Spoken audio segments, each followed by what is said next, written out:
Terungkap nilai IPK Jokowi saat lulus dari UGM, temuan Bareskrim tak sesuai dengan tuduhan Rai Suryo. Nilai Indeks Prestasi Kumulatif, IPK, Presiden ke-7 RI, Joko Widodo, Jokowi, yang diungkap Bareskrim Polri ternyata tidak sesuai dengan tuduhan Rai Suryo CS.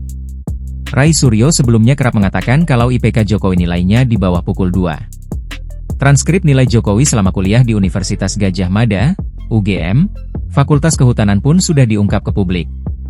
Pada transkrip nilai itu, Jokowi mendapat nilai bervariasi mulai dari A sampai D.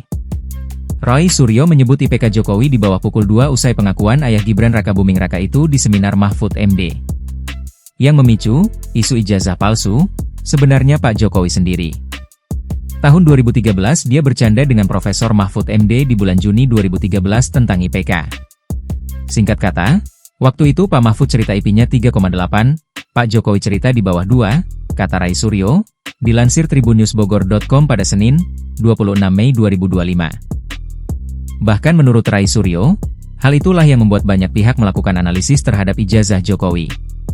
Tak hanya sekali, Rai Suryo bahkan juga membahas soal IPK Jokowi di bawah pukul 2 itu dalam wawancara lain. Lalu benarkah IP Jokowi saat kuliah di UGM di bawah 2? Bareskrim Polri dalam konferensi pers pada 22 Mei 2025 lalu menampilkan daftar nilai dari dokumen kelulusan Jokowi termasuk ijazah dan skripsi. Terlihat IP Jokowi untuk kredit wajib di Fakultas Kehutanan UGM adalah 3,25. Adapun IP untuk kredit pilihan, Jokowi mendapatkan IP 2,61. Sehingga total IPK untuk kredit wajib pilihan adalah 3,05.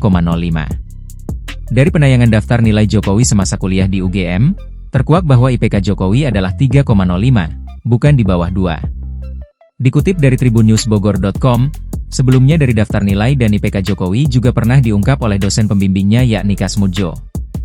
Pada tahun 2019 lalu, Kas Mudjo sempat menceritakan sosok Jokowi semasa kuliah di UGM seperti apa. Kas Mudjo menyebut Jokowi memiliki prestasi gemilang yakni IPK mencapai 3,2. Prestasinya, Jokowi, di atas rata-rata, sangat bagus tidak, jelek atau kurang juga tidak, ungkap Kas Mudjo, dalam artikel Tribun Jogja tayang pada 20 Oktober 2019. Lebih lanjut diungkap Kas Mudjo, ia dulunya tidak banyak membimbing Jokowi saat skripsi. Download Tribun X sekarang, menghadirkan lokal menjadi Indonesia.